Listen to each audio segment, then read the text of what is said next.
Good evening. How's everybody? All righty. I got my little cheat sheets right here so that I'll make sure that I don't go over time. I'm going to share with you all my experience of adopting a child through Child Protective Services in 1991 as an out lesbian. First and foremost, I'd like to say that I've always wanted to be a mother. Now, some people try to tell me that, I'm this butch, but I always had these motherly instincts. And back in 1991, I had a wonderful partner named Karen Ashmore, who brought a 4-year-old son into our relationship. But we decided that we wanted a little girl. And so she told me, well, look, why don't you go through the classes offered by Child Protective Services and get us a baby? And I thought, okay, I'll do that. But I got to thinking, I said, I want to get pregnant. So I had a very good friend. Some of you may know him. His name was Phil Matthews. And he was this fine, buff guy. He was tall, dark, and handsome. And I have never in my life, guys, begged a man to have sex with me. But I begged Phil Matthews to impregnate me. And of course, he refused to do it because he said, no, I come from the type of family that taught me if I ever have children to be a responsible daddy. Ooh, I was so disappointed. So anyway, again, my partner said, well, baby, go ahead and go through CPS. So I enrolled in a series of classes. They were like for 10 weeks. I started the classes, and these classes, oh my God, they were very rigorous. When you deal with Child Protective Services, they get all into your life, and they ask you all kind of questions. So by the third class, I just thought, you know what, this is too much. I can't do this. So I left the class, and I went home, and on the way home, I just cried. I just cried, and I felt overwhelmed.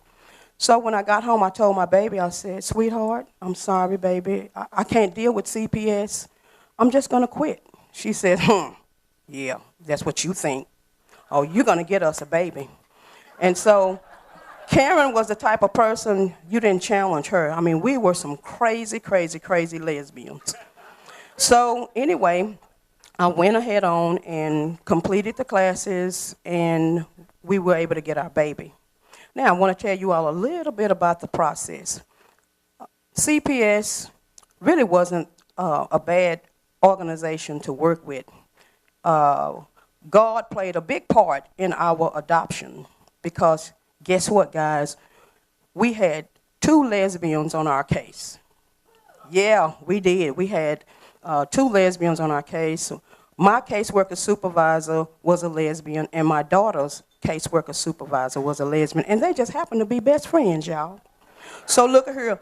They worked that system. They told us what to do, how to do it, and believe me, my baby and I, Karen, we worked that system, and we got our baby. And we were so, so, so very excited. Now, I decided to come out to CPS because I don't like to have secrets. So Karen and I, we talked about it, and I said, Karen, let me tell you something. Now, we are some insane lesbians. We were bold. We were an interracial couple. We were high profile. I mean, we had it going on. So we told each other, we said, now, look at here. If CPS gives us problems, baby, we're going to stage a big protest. We're going to get all the LGBT groups. We're going to get the Black Panthers. We're going to get everybody, baby, because we're going to get this baby. And guess what? Now, we did not have to bring out the big dogs because, like I said, God played a part in it, and it was just a really great process. And I'll end by saying, Karen and I, we lived a very good life. Of course, she's married now, and she has a house full of children. They live somewhere in Colorado. But I wound up adopting the baby as a single parent, and next month my daughter's going to be 22 years old, and thank you. And I'm also a grandmother. My daughter has a child, and let me tell y'all, I love being a granny. And on that note, thank you.